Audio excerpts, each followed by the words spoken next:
Can I make $40 an hour driving Uber Eats? Absolutely, but there is a catch. Let me explain. Hello everyone, my name is Nick and welcome back to Finance with Nick. Now in this YouTube channel, we go over absolutely everything that deals with making money. We're talking about passive income ideas. We're talking about investment strategy ideas. And we are also talking about certain side hustles like Uber Eats. And now if you like videos like that and you want to see more, help me out on my YouTube journey and hit that subscribe button. We got a lot of good content coming out. And if you learned anything from this video or I helped you earn a little bit of moolah, help me out those YouTube gods and hit that like button. All right, let's get into the video. Now, I've been driving for Uber Eats for a little while now, and it is crazy how much money you can actually make. I had no idea that this was possible, but it is not guaranteed. It is not glamorous. It is very high pace. But the good thing is that anyone can do this. Now, the whole sign-up process essentially took about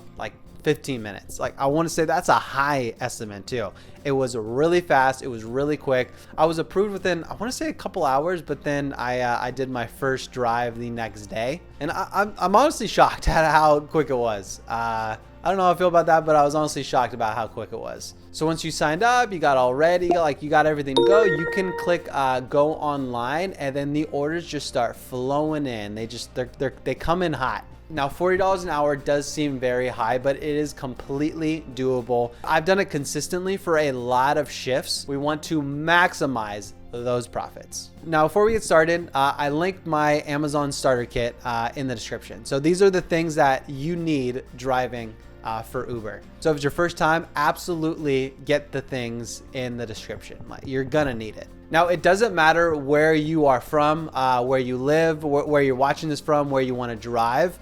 You can do this strategy anywhere. But if you are watching this from California, you essentially have a cheat sheet. And that cheat sheet is Prop 22. I will explain Prop 22 at the end of this. It'll be right here. This will be the time code. So here are my tips on what I've done to maximize my profits while driving for Uber Eats. Now, the orders are all over the place. You can get a $3 order. You can get a $6 order. You can get a $20 order. They are absolutely all over the place. Now, a lot of people, when they're just starting out Uber Eats, they think they have to accept every order. That is just not true. Your acceptance rate does not matter. You can pick and choose whatever orders that you want. Now, the formula that I use is that you want an order that equates to 50 cents a minute at minimum.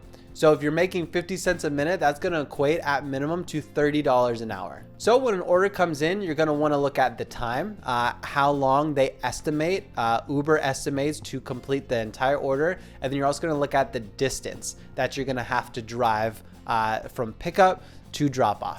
Those are the two most important things and what every Uber Eats driver should specifically stare at first. Because when these orders come in, it's a little stressful. It's essentially a countdown that you have to either accept or decline the order. So you gotta do math real quick in your head, but essentially just look at the time frame and then cut it in half. If once you cut it in half, it doesn't equal the price point, then that is not a primo order. Now, if it's right below, it's completely up to you. You can figure out whatever formula that you want, but this is the formula that I've been using and that's been working for me. Now, when you're first starting out, I would only drive in areas that you are comfortable with and you know your way around. It makes this whole process so much easier. And then also when you have a little bit of experience, you can tell which restaurants take a while, which restaurants never have your orders ready. And so not only will you look at the time, the distance, you can also look at the establishment that the order is at and kind of see and make your decision from there. There's also this whole practice of tip hunting, and that's finding orders that are underestimating the tip. But we got to save that for another video because there's a lot there. All right, now the second tip to maximize your profits are the hours. What I only really work is brunch. So we're talking about 9:30, 10 to 2. And then we're also talking about dinner, which is 5 to 9. Those are the hours that have the most amount of orders every single day. Now you can technically work whenever, wherever, it doesn't matter. But something that happens a lot is that you may go an hour between good orders. So you might not get an order for 30 minutes. You might not get an order for an hour if you're working these off times. And even if you're working on the prime time hours as well. So it's important to have something else to supplement your time doing something else like video editing or reading, or just anything that you're not just sitting there in your car on your phone. You don't want to waste your time here. So make sure to bring something else on the downtime, just so you're not just wasting your time. All right, now the third tip that I want to go over is add to the experience. Now, most drop-offs, you don't even meet the person. You just drop it off, click deliver, and then that is it. So it's very hard to perform top customer service when you're not actually interacting with the customer. So what I do is go above and beyond. They're very like quick and simple things that you can do, but the customer appreciates it every time. So something that you can do is when you're at the restaurant, you could say whether you want any extra hot sauce, any extra ketchup, if they want more utensils, just ask them any question. Want more napkins, like just put in that extra effort, because they might need something and they will really appreciate the effort. Also, you can also write a note and put it on the bag. You write on the bag, or just have like a little sheet, or just have like a little notebook that you can write. But essentially you could just write a quick note saying, it was a pleasure picking up your order, have a wonderful day. And that's it.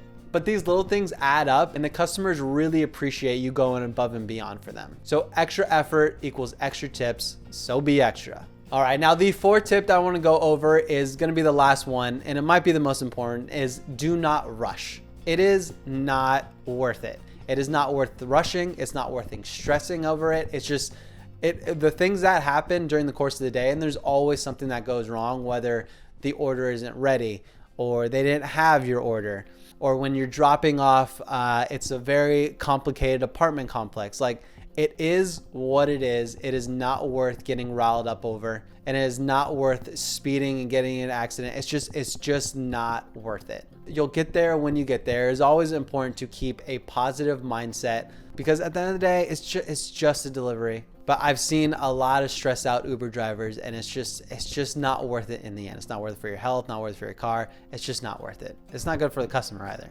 Now, especially if you're in California, it is just not worth it to be frantic and rush. And that's because of Prop 22. Now, I did touch upon it really quickly earlier, but let's get into what Prop 22 is. Now, Prop 22 passed in California, and it essentially guarantees drivers $19 an hour if they are picking up orders, and they will give you 30 cents per mile driven.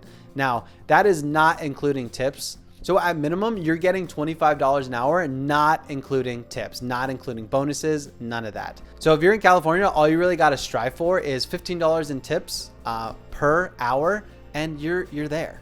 But like I said, you can make $40 an hour anywhere. So yes, there is no need to rush. Essentially, you have a guaranteed income in California. Now, for other states, it will eventually come in to each and every state. I know New York just passed something. I think New Jersey did as well. So it will come state by state. You just got to be a little patient. All right, and that is it. That is all I got for today's video. Hopefully you learned something. Hopefully you provided a little value. Hopefully I opened up a new way where you can make a little bit of money. And if you have any questions on anything that I said, you can either hit me up in the email in the description, or just drop a comment. I will get to everything. Now, again, thank you so much for watching. If you're still here, hit that subscribe button, and I'll see you in the next one. Peace.